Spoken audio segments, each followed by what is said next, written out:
Desvia os meus olhos das coisas inúteis e faz-me viver nos teus caminhos. Salmo 119, verso 37. Esse é o salmo que eu tenho buscado orar e viver na minha vida.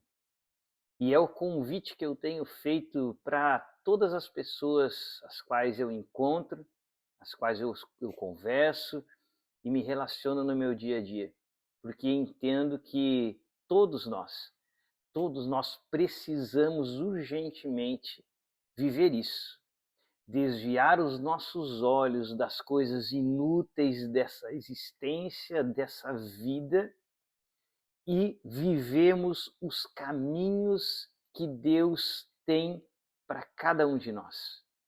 Deus tem caminhos, Deus tem algo maravilhoso para cada um de nós vivemos nele.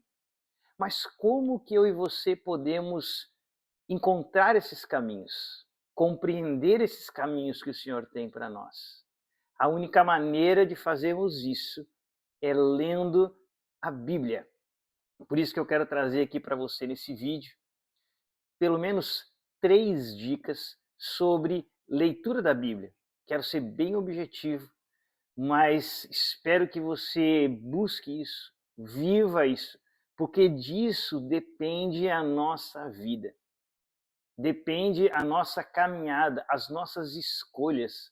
Tantas escolhas erradas que fazemos muitas vezes, tantos caminhos tortos que pegamos, tantas palavras ditas que machucam pessoas, tantos relacionamentos destruídos, tantas coisas, porque apenas nós estamos com os nossos olhos fixados em coisas inúteis e estamos deixando de lado os caminhos de Deus, aquilo que Deus tem para nós e que está revelado na sua palavra, nas Escrituras.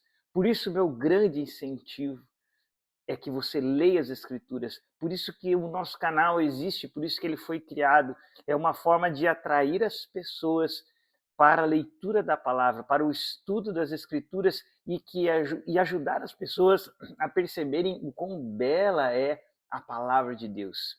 Então vamos lá. Primeira dica. Primeira coisa, querido, compre uma Bíblia, mas uma Bíblia com uma linguagem acessível. Existem Bíblias com linguagens bem antigas, com aquele português bem rebuscado, que você vai ter que ler e ter um dicionário do seu lado. Isso vai dificultar a sua leitura. Então procure uma Bíblia com uma linguagem atualizada, uma linguagem fácil de você compreender. Eu vou deixar aqui na descrição do vídeo essas linguagens, que eu posso te indicar 3: NVI, NVT, uma linguagem muito boa, bem atual, e NAA. Então são linguagens que você vai ler, vai conseguir compreender, mesmo sem a ajuda de um dicionário. Então isso já é um avanço. E você então compra essa Bíblia. Por que comprar? Por que não usar no meu tablet, no meu celular? Porque, querido, a Bíblia é algo que você deve ter para poder fazer anotações, sabe? Sublinhar, escrever do lado, para você estar sempre com ela nas suas mãos e fazendo essas anotações, aquilo que Deus falou ao seu coração, você vai escrevendo e vai transformando aquilo no seu tesouro pessoal. Então é muito importante. Adquira a sua Bíblia, tenha ela em mãos, caminhe com ela, faça anotações, leia ela constantemente. Então, primeira dica é essa. Depois, como que você se achega, como você começa a ler a Bíblia? Segundo conselho, segunda dica, leia ela de forma panorâmica. Comece pelo Novo Testamento. Quando eu digo isso, eu estou desprezando o Antigo? De forma alguma. A Bíblia toda nos foi dada por Deus. Mas quando nós vamos estudar a Bíblia, o escritor aos Hebreus, por exemplo, e vários outros, aos Colossenses, eles vão dizer que o Antigo Testamento é como se fosse uma sombra do que viria, de Cristo, da revelação de Cristo, e a realidade encontra-se em Cristo. Então, se a gente precisa se aproximar, fazer uma aproximação inicial para começar a compreender o que está na Bíblia, compreender o Evangelho, você concorda comigo que eu não vou ficar olhando inicialmente para a sombra? Eu vou olhar para a realidade? Se eu estivesse num lugar me aproximando, você olharia a minha sombra. Mas a partir do momento que eu cheguei naquele lugar, você olha para a minha pessoa. Então, essa é a ideia de nós começarmos no Novo Testamento, onde você vai ter maior facilidade de compreendê-lo. Mas essa segunda dica é: leia a Bíblia de forma panorâmica. Leia sem se ater aos pequenos detalhes, sem ficar preocupado se chegou num ponto ali que você não entendeu alguma expressão, alguma coisa, mas continue lendo, leia ela para você entender a mensagem principal da Bíblia. Porque isso é totalmente possível.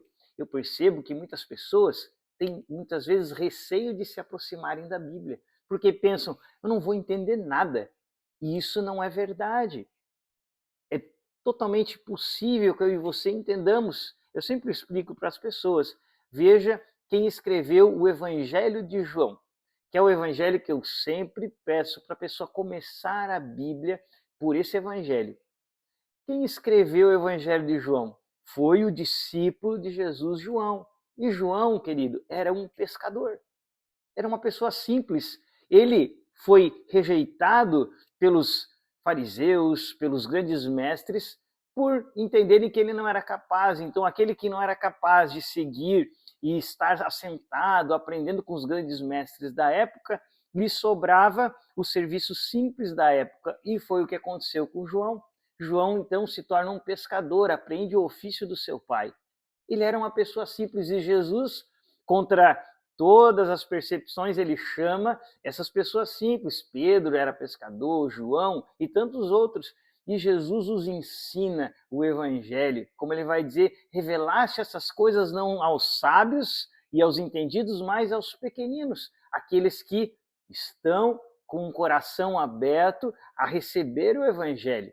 Então não é uma questão de capacidade, é uma questão de como você se aproxima das Escrituras.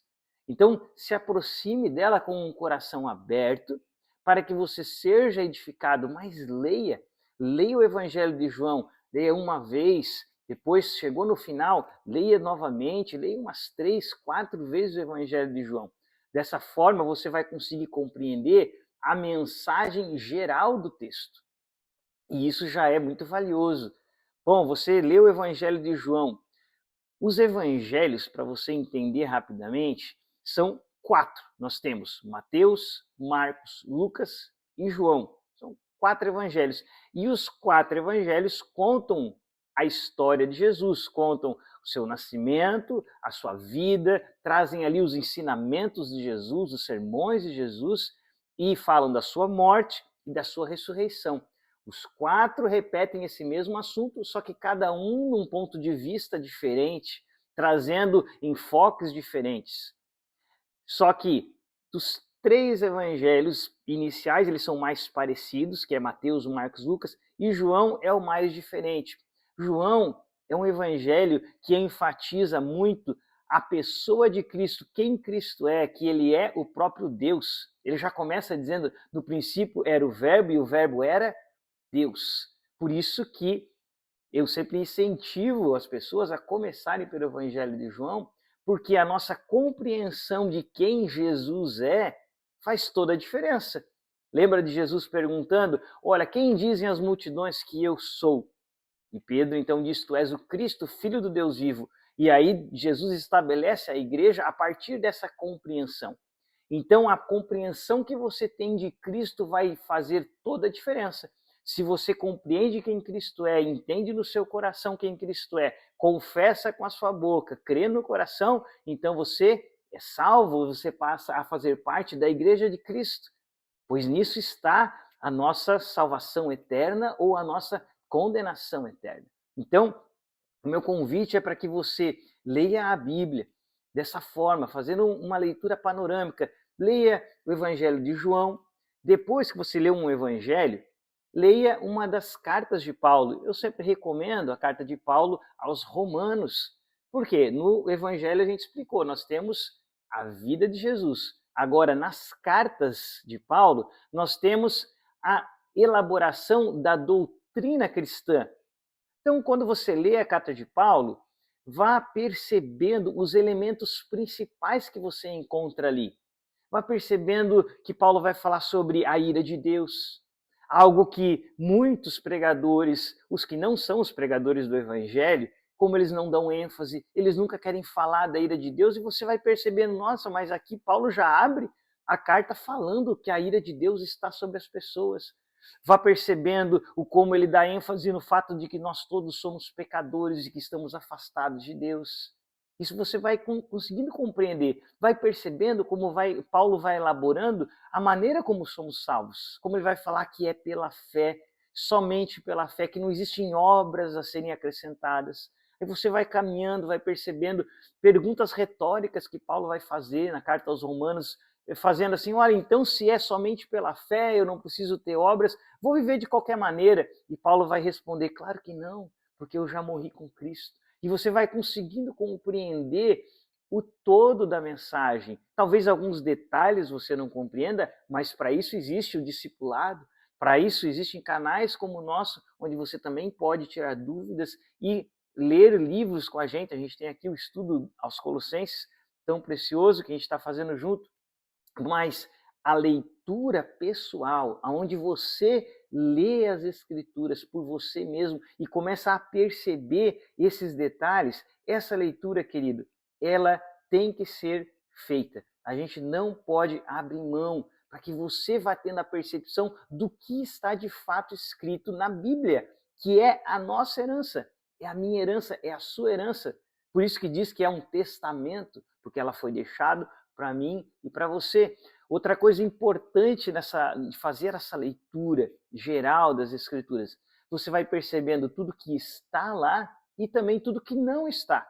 Elementos que muitas vezes você viu ou aprendeu pela cultura ou da igreja onde você cresceu, que você vai começar a perceber que não estão presentes. Você pode ler todo o Novo Testamento e você vai começar a perceber, por exemplo, vou te dar aqui um exemplo, que você não vai encontrar em lugar nenhum uma orientação para que nós sejamos devotos a santos, a homens do passado, ou a própria Maria. Você vai perceber que os escritores falam de Maria, a admiram, trazem o cântico de Maria, elogiam ela como uma mulher maravilhosa, mas em momento algum, nem nos evangelhos, nem na doutrina, encontrada nas cartas de Paulo, nas cartas de Pedro, nas cartas de João, você vai encontrar qualquer orientação à devoção a esses santos, à devoção a Pedro. Pelo contrário, os apóstolos vão dizer que o único a quem nós devemos prestar culto, quem devemos adorar, ou que nós devemos nos dedicar e servir é Jesus. O único intermediador é Jesus. Nós não temos um outro caminho. E você, só no Evangelho de João você já vai encontrar isso de forma muito clara. João declarando que Jesus diz, eu sou o único caminho. Ninguém vem ao Pai a não ser por mim. E você começa a perceber por você mesmo que não são questões de opiniões. Será que eu consigo chegar a Deus através da intercessão de Maria? Não, você vai ler, você vai ver que está escrito na palavra que Jesus disse, ninguém vem ao Pai a não ser por mim. E você não vai encontrar em nenhum outro lugar do Novo Testamento alguma orientação para que você se achegue a Deus através de outra pessoa. Percebe? Porque é tão importante você se aproximar, você ler as Escrituras, porque ela foi deixada para nós, para a igreja. Quando Jesus ele toma para si aqueles 12 discípulos que os deixa como apóstolos para nós, ele os ensina durante 3 anos. O que Jesus está fazendo? Está preparando eles para que eu e você recebêssemos essa mensagem tão poderosa da parte dele. E como João mesmo vai falar, nós lhes escrevemos essas coisas, deixamos essas coisas escritas para vocês, para que vocês também testemunhem aquilo que nós testemunhamos e para que então possamos ser irmãos.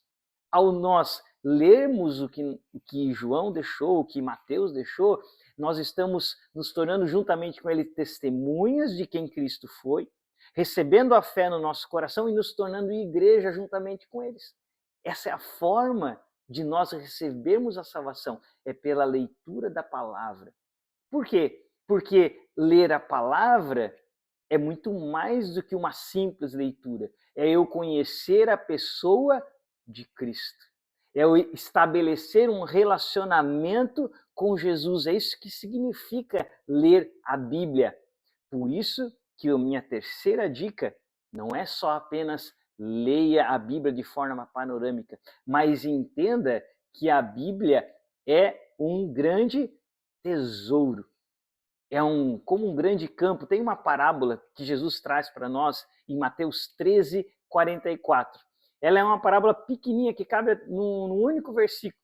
Jesus vai dizer: vinha um homem caminhando por um campo, ele encontrou um grande tesouro, guarda aquele tesouro novamente, ele vai lá e diz a palavra assim, olha, cheio de alegria, transbordando em alegria, vende tudo que tem e compra aquele campo. Ele entende que tudo mais é perda. Lembra que nós falamos, desvia, Senhor, os meus olhos das coisas inúteis? Ele entende que tudo mais nessa vida que não esteja relacionado a Cristo, ao seu reino, ele entende que tudo é perca, porque ele teve um vislumbre do grande tesouro que é o reino de Deus. Então ele vende tudo, ele abre mão de tudo para ter aquele tesouro. E essa é a compreensão. Por quê? As Escrituras, elas nos apresentam Cristo. E Cristo é o reino de Deus. Você lembra Jesus, quando ele começa a anunciar, é chegado a vós o reino de Deus. Por quê? Quem que estava chegando? Cristo, o rei, o reino. E como que eu faço parte do reino de Cristo? Eu preciso conhecer o rei desse reino. Eu preciso entender as suas ordens, os seus mandamentos, as suas palavras, a sua vida, aquilo que ele espera de mim. Como que eu vou fazer parte desse reino se eu não conheço o rei, a sua ordem, as suas leis, os seus mandamentos? Disso que se trata. Mas compreendendo que a Bíblia é esse imenso campo que nós encontramos, e agora nós sabemos que a Bíblia é o grande tesouro, e nós temos vários textos bíblicos se referindo à Bíblia como algo mais precioso do que o ouro. Agora cabe a cada um de nós não apenas ler uma, duas, três e pensar, pronto, agora eu já conheci a Bíblia. Não, a Bíblia ela é viva, ela é poderosa e ela se renova. E agora você vai estabelecer uma forma não apenas de leitura, mas de meditação na palavra, onde você vai pedir que o Espírito Santo te ilumine na leitura e que ele vá te ensinando os segredos e aquilo que as profundidades da Bíblia Sagrada. E você vai se achegar a ela com reverência, entendendo aquilo que Paulo vai trazer em Colossenses capítulo 2, quando ele diz assim, para o conhecimento do mistério de Deus que é Cristo, em quem estão ocultos todos os tesouros da sabedoria e do conhecimento. Você vai se achegar às Escrituras como quem sabe que ali estão ocultos todos os tesouros da sabedoria e do conhecimento. E você vai começar com paciência, com dedicação a explorar aquilo, a permitir que as verdades das Escrituras agora venham para o seu coração. Porque o que nós não devemos fazer com as Escrituras é ler como alguém que precisa fazer uma tarefa, cumprir uma tarefa. Nós precisamos ter disciplina com a leitura da Bíblia, isso é fato. Nós precisamos ler ela todos os dias, mas não podemos transformar isso em algo mecânico. Sabe? Eu tenho uma meta, então eu preciso ler 4 capítulos no dia. E você vai lá, rapidinho, lê aqueles 4 capítulos, fecha a Bíblia e sai para o seu dia. Mas, e aí eu te pergunto, o que você assimilou daqueles 4 capítulos? Talvez se eu te perguntar lá no meio do dia, você vai dizer, olha, esqueci tudo. Ou seja, essa leitura bíblica que você fez não teve resultado, não teve valor para a sua vida. Foi uma leitura mecânica. Nós temos que ter disciplina, porém, temos que entender que nós estamos nos aproximando para conhecer alguém, a pessoa de Cristo, a revelação de Cristo no Evangelho. Então, toda vez que você se aproxima da Bíblia e lê, você tem que estar atento. O que eu estou aprendendo? o que as Escrituras, o que o Espírito Santo, ao revelar isso, ao permitir que os apóstolos se lembrassem dessa revelação e escrevessem nas Escrituras, o que o Espírito Santo queria trazer para mim. E ao ler, você deve sempre clamar ao Espírito Santo, porque se você já fez essa confissão na primeira leitura, né, na leitura panorâmica, você entendeu quem Cristo é. Efésios 1,13 vai dizer que quando você ouviu a palavra e você creu, você foi selado com o Espírito Santo. Agora você é a habitação do Espírito Santo e foi o Espírito Santo quem inspirou os discípulos a escreverem a Bíblia. E agora ele habita em você, então você pode, toda vez que for ler a Bíblia, fazer essa oração. Espírito Santo, me revela, me faz entender aquilo que tu queres trazer para a minha vida, me faz entender a tua revelação na palavra, mas entender o que ela quer transformar em mim, as coisas que ela quer transformar em mim. Esse é o processo de leitura da Bíblia, onde você cada vez mais se apaixona pelas Escrituras, porque elas começam a transformar a tua vida, elas começam a transformar a tua mente, a tua percepção das coisas que realmente têm valor nessa vida. Os teus hábitos começam a ser completamente mudados. As coisas que você gosta e tem prazer em estar, elas começam a ser mudadas. Você começa a ter prazer nas coisas que são do reino de Deus, mas isso é um processo. Isso aí que entra a sua disciplina, não é do dia para a noite. Eu sempre comento com os nossos queridos aqui no nosso pequeno grupo que é como um processo da academia. Você não vai para a academia num dia ou numa semana e sai de lá com o seu corpo transformado. Não é isso. Não é assim que acontece. Você vai para a academia e às vezes num processo depois de um ano, quando você olha de repente para o seu corpo, aí você viu as mudanças. E as Escrituras demandam isso de nós, essa disciplina. Por isso que somos chamados a sermos discípulos, a terem pessoas que nos discipulam. Porque nós precisamos ter essa disciplina todo dia, meditando, permitindo que essa palavra habite ricamente em nós. Colossenses 3,16, né? Habite ricamente. E conforme essa palavra vai lavando a nossa mente, limpando a nossa mente, lavando o nosso coração, vai substituindo o homem, as nossas coisas interiores, aquilo que procede de mal que Jesus falava, pelo aquilo de bom, pela sua palavra, pelo seu evangelho. Nós vamos sendo transformados de glória em glória por essa palavra.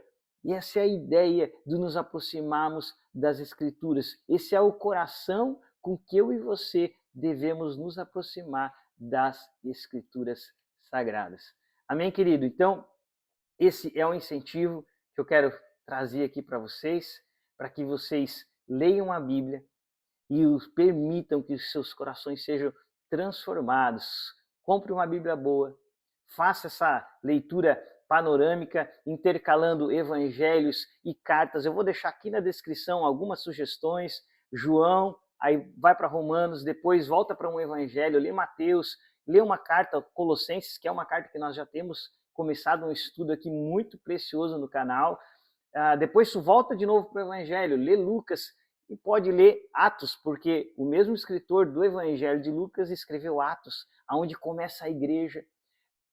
Olha, valoroso você estudar, ler Atos, você compreender como que a igreja de Cristo começou. Né? Ir por você mesmo entendendo e percebendo o que é ser igreja, o que é anunciar o Evangelho, o que é esse amor pelo Evangelho. Eu vou colocar aqui, depois você dá uma olhadinha na descrição, uma sugestão, porque o Novo Testamento você pode ir lendo todo, todas as cartas, você vai ter capacidade de entendê-los, de compreender a sua mensagem maior. Então, primeiro, compre uma Bíblia boa, com linguagem fácil, leitura panorâmica, segundo, e terceiro, leia a Bíblia como quem busca, como quem está escavando em busca de tesouros. Entenda que as Escrituras são o grande tesouro da nossa vida. Amém, querido? E não deixe de fazer essa oração. Lembra? Desvia, Senhor, os meus olhos das coisas inúteis. Desvia-me de perder meu tempo vagando e vagando por tantas opções que essa internet nos oferece. Desvia os meus olhos de viver uma inutilidade, de inutilizar minha vida, meu tempo, Senhor, mas faz-me viver os teus caminhos, aqueles caminhos que tu já traçastes para a minha vida. Que essa seja, querido, a minha oração, que essa seja a sua oração. E vamos seguir juntos, lendo as Escrituras. Que Deus te abençoe. Abraço e até o próximo vídeo.